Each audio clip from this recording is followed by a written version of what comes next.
Hello guys, welcome to the first lecture in the series of styled components. Today I am going to discuss what is styled components and why we use styled components.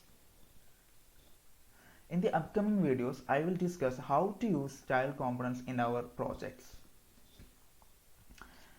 Firstly, to style a React component, we know various methods such as inline styling, external CSS, or using some libraries like bootstraps, material UIs, etc. Then why we have to use the style component in our project?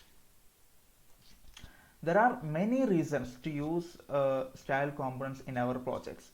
I will discuss the three major reasons to use style components in our projects. The first reason is there will be no class name bugs. That means the style components generate unique class names for our styles. So we don't want to worry about the duplication, overlapping or misspellings of the class names. The second reason is easier deletion of CSS, which means that when we use class names, it is very difficult to know whether a class name is used somewhere in our code base. So in style components, every styles are specifically to the component. So if the component is unused or if the component is deleted, the styles associated with that component will also deleted. And the third reason is simple dynamic styling. We can style a component based on props or based on the global themes when we use style components.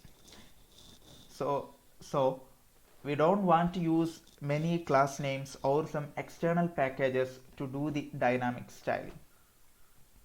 These are the main reasons to use the style components in our projects. In the next video, I will show you how to implement style components in our React project. So subscribe the channel and stay tuned.